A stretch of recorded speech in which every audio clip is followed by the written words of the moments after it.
Today, 1 week from the resurrection, we come to the final chapter in John's Gospel, chapter 21, which is actually an epilogue, providing a fitting ending to the prologue right at the beginning of the Gospel in chapter 1, verses 1 to 18, where Christ is presented there as the one who tabernacled amongst us, full of grace and truth.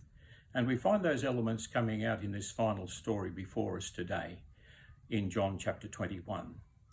Well, first of all, within the first 14 verses of this chapter, Peter takes the initiative to go fishing on Lake Galilee.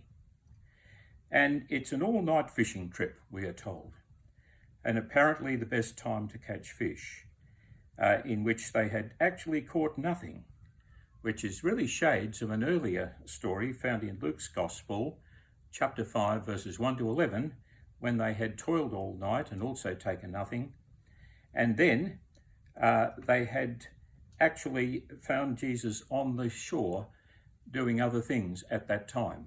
And there they were washing their nets when Jesus encountered them afresh within that particular story. And then they were told in that story to launch out into the deep for a catch. And here they were told by Jesus to throw their nets out on the right-hand side of the boat in this story for a boat catch. And isn't it interesting that in both of these stories, Jesus knows where to catch fish? And this is a way of directing the church in this way as well. Well, the story in Luke 5:10 then becomes the basis of their call to become fishers of men right back then, involving also James and John, the sons of Zebedee, who were also present on this occasion in John chapter 21 in the boat with John. In fact, there were just 7 disciples on this occasion in John, probably a highly symbolic number, symbolizing the fact that the week of new creation continues even in this story with John. But on this occasion, they catch 153 fish, we are told. This is quite an unusual number, and I don't think it probably represents any particular symbols or symbolism, apart from the fact that it represents simply the historical veracity of the story. This happened because these number of fish were actually caught and documented. And also in this story, it is John who first recognizes the person of Jesus on the shore as being Jesus in verse 7, resembling the fact that he was the first to recognize the fact that Jesus was risen from the dead, if we go back to the earlier chapter 20, verse 8, without actually seeing Jesus in the flesh as such. But intuition had told him, and the way the grave clothes were folded, that Jesus in fact had risen. Thus perhaps making him the first person to actually believe in Jesus without actually ever seeing him. That was the beloved disciple John who wrote this gospel, and therefore meriting the words at John chapter 20, verse 29, "Blessed are those who believe and who do not see." The beloved disciple John may have well qualified as the very first to appropriate that blessing. Now, when the disciples finally come to shore, after this fruitless night of fishing, in this chapter of John, they saw a fire of burning coals with some fish on it and some bread. And before us today, we have a fire burning as I speak. And this was Jesus' little surprise, I want to suggest. Not resembling the necessity of the feeding of the 5,000, but resembling a little surprise, similar to the turning of water into wine at the wedding feast of Cana of Galilee, when the host of that particular wedding festival reported that they had run out of wine. And so Jesus provided a little surprise there as well. Also, in both of these situations, Jesus invited his guests to participate in the miracle. In the case of this story in John, also invited them to bring some fish that, of course, Jesus had himself already provided for them and caught. And this surprise also reminded the disciples that resurrection was also physical as well as spiritual.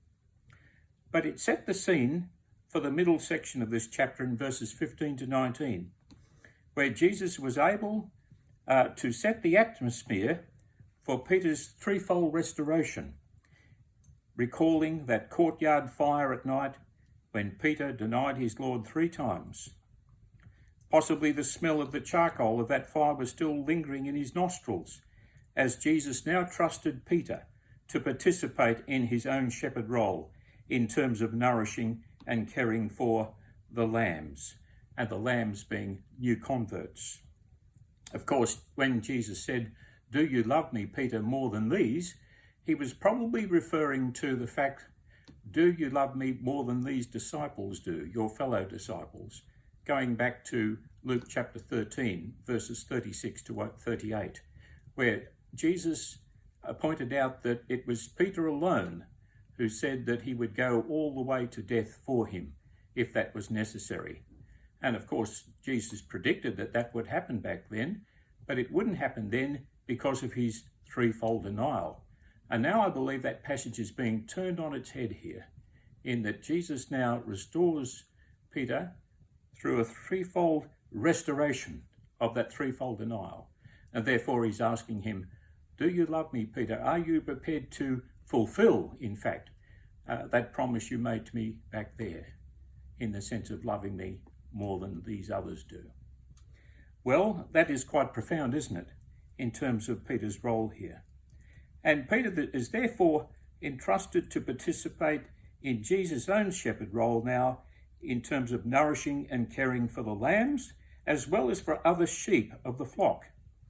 And here we see the grace and restorative power of God at work in terms of giving Peter a fresh start in life. And this reminds us that God is the God of the fresh start. Whereas others may have written Peter off as a deserter and failure, God recognizes that sometimes we have to walk through the valley of failure and humility before we can rise to the great force that Peter eventually became in understanding the sinner. And so let us be surprised by God at this time of the year. Again, we come back to the fireside.